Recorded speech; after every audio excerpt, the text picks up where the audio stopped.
रामायण क्या है? एक रात की बात है। माता कौशल्या जी को सोते में अपने महल की छत पर किसी के चलने की आहट सुनाई दी। नींद खुल गई। पूछा कौन है? मालूम पड़ा श्रुतकीर्ति जी, सबसे छोटी बहू, शत्रुघ्न जी की पत्नी। माता कौशल्या जी ने उन्हें नीचे बुलाया। श्रुतकीर्ति जी आई, चरणों में प्रणाम कर खड़ी रह गईं। माता कौशल्या जी ने पूछा, श्रुति, इतनी रात को अकेली छत पर क्या कर रही हो बेटी? क्या नींद नहीं आ रही? शत्रुघ्न कहाँ है? श्रुति कीर्ति की आंखें भर आईं, मां की छाती से चिपटी, गोद में सिमट गईं। बोली, मां, उन्हें तो देखे हुए 13 वर्ष हो गए। उफ! कौशल्या जी का हृदय कांप कर झटपटा गया। तुरंत आवाज लगाई। सेवक दौड़े आए।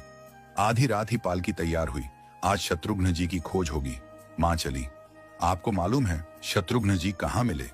अयोध्या जी के जिस दरवाजे के बाहर भरत जी नंदीग्राम में तपस्वी होकर रहते हैं, उसी दरवाजे के भीतर एक पत्थर की शिला है।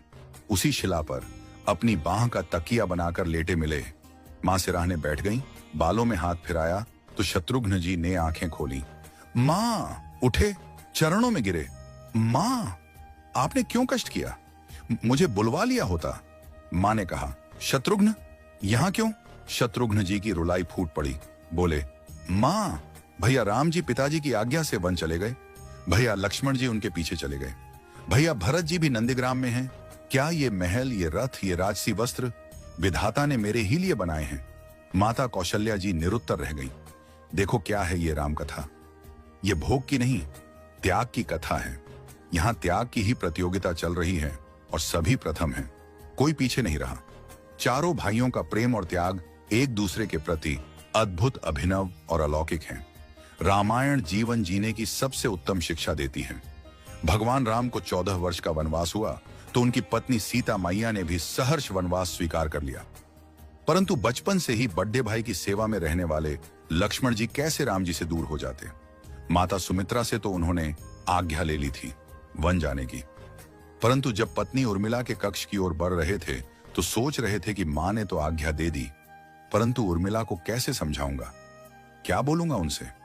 यही सोच विचार करके लक्ष्मण जी जैसे ही अपने कक्ष में पहुंचे तो देखा कि उर्मिला जी आरती का थाल लेके खड़ी थी और बोली, आप मेरी चिंता छोड़ प्रभु श्री राम की सेवा में वन को जाओ। मैं आपको नहीं रोकूंगी। मेरे कारण आपकी सेवा में कोई बाधा ना आए, इसलिए साथ जाने की जिद भी नहीं करूंगी। लक्ष्मण जी को कहने में संकोच हो रहा था, परंतु उनके कुछ कहने से पहले ही उर्मिला जी ने उन्हें संकोच से बाहर निकाल दिया। वास्तव में यही पत्नी का धर्म है।